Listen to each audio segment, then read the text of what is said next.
आप लोगों को हंसाने का प्रबंध करता हूँ और मुझे उम्मीद है कि जो मैं सुनाऊंगा आपको सुन करके स्वतः हंसी आएगी और ना हंसी आवे तब भी यार हंस देना कौन तुम्हारा घाटा हो जाएगा। एक बार ताली बजाओ, हम शुरू करेंगे। ताली बजा दो। 10वीं में 10वीं बार फेल होने पर 10वीं बार फेल होने पर मेरे पिताजी ने कहा, नालायक तुझे शर्म नहीं आई है, पड़ोस के शर्मा जी की लड़की को देख, क्या बात, पूरे शहर में फर्स्ट आई है। क्या बात। मैंने कहा बापू तुम्हारी बात मान के ही ये सारे खेल हुए हैं, शर्मा जी की लड़की को क्या देखूं? अरे उसी लड़की देख के तो हम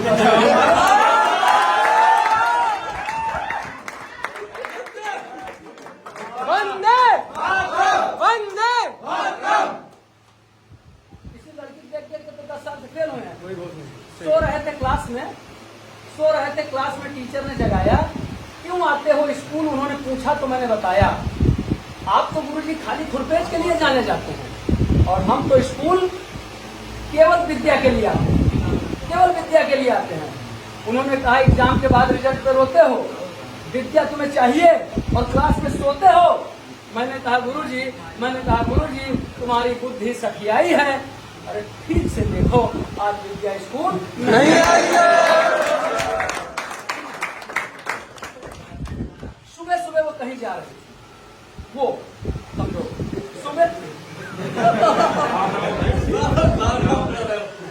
सुबह वो कहीं जा रही थी, हाथ में जंजीर थी, कुत्ते को घुमा रही थी। सुबह वो कहीं जा रही थी, हाथ में जंजीर थी, कुत्ते को घुमा रही थी। रंग रूप ऐसा कि देखते ही भाग गई। सच कहता हूँ दोस्तों, उससे मोहब्बत आ गई। मैंने कहा मैडम वैसे तो मैं इस काम के लिए बहुत बार पिटा हूँ, मगर फिर भी मैं तुम्हारे ऊपर मत पिटा हूँ। क्या बोलो, क्या मेरे मोहब्बत कबूल करोगी?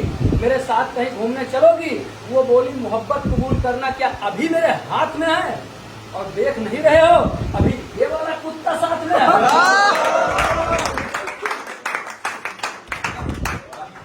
अब तुमने कहा है तो कबूल करूंगी, कहाँ जाऊंगी? अब तुमने कहा है तो कबूल करूंगी, कहाँ जाऊंगी? अभी इस कुत्ते को घुमा लूं, शाम को तुमको घुमाऊंगी।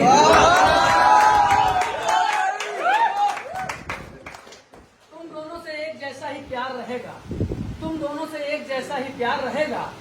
तो चले जाओगे, मगर इससे बरकरार रहेगा। इस तरह प्यार में कोई बाधा नहीं होगी। मैं समझ गया, इसकी नजर में मेरी कीमत कुत्ते से ज्यादा नहीं होगी। मैंने कहा मैडम क्या मैं इतना वीक हूँ? अरे जब कुत्ता ही बनना है तो घर वाले आगे ठीक है। चलिए एक बार और ताली बजाइए, फिर आगे बताता हूँ।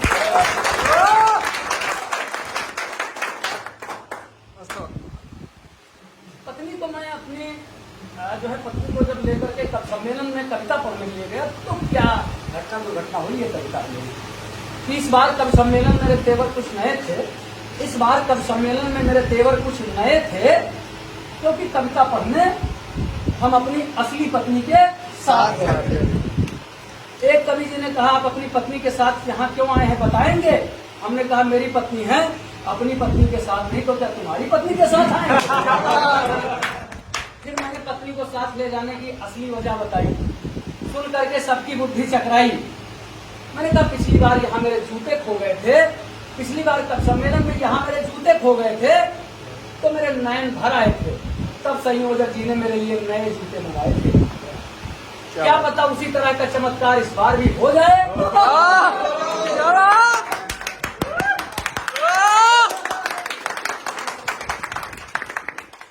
क्या पता उसी तरह का चमत्कार इस बार भी हो जाए।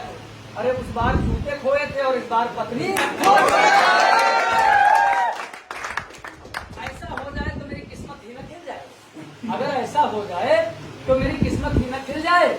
पिछली बार नए जूते मिले थे, इस बार नई पत्नी न मिल जाए। क्या बात। मेरी पत्नी तब नीचे से चिल्लाई कि ये आप जूते खोने का राज कब तक गाएंगे? ये आप जूते खोने का राज कब तक गाएंगे? और पिछली बार जूते पाए थे ना, इस बार भी जूते ही। एक मुक्तक जो मेरा बहुत ज्यादा वायरल हुआ। हालांकि मैं फिर कहता हूँ कि इन गुरु के किसी को ज्ञान नहीं हो सकता है।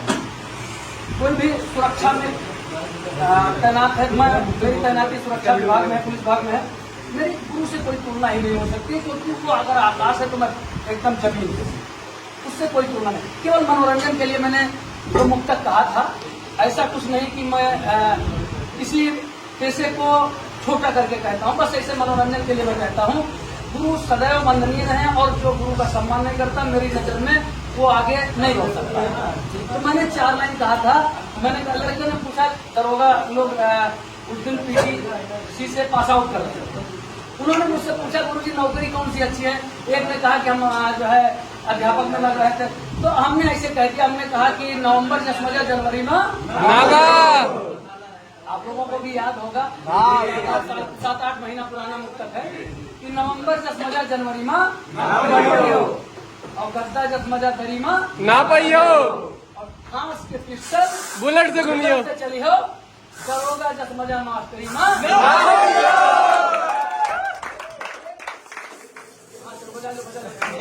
क्या बात।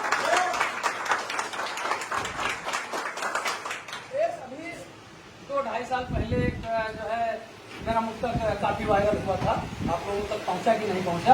उस समय जम्मू कश्मीर की पूर्व मुख्यमंत्री जी ने बयान दे दिया था कि हम देश का झंडा नहीं उठाएंगे, हम भारत का झंडा नहीं उठाएंगे।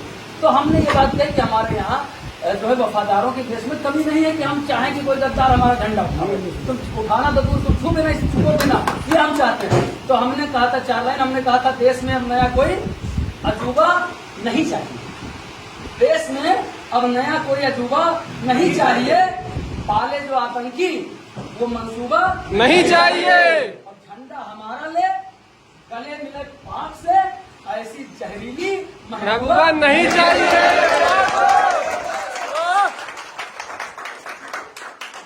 लगभग खत्म हो गया, है ना। अभी तो हमें अपने घरे जाए और एक खैची भर के बर्तन रखे हैं घर, और खैची मतलब खुला है, तो हमें जाए। जय हिंद, जय भारत, जिंदाबाद।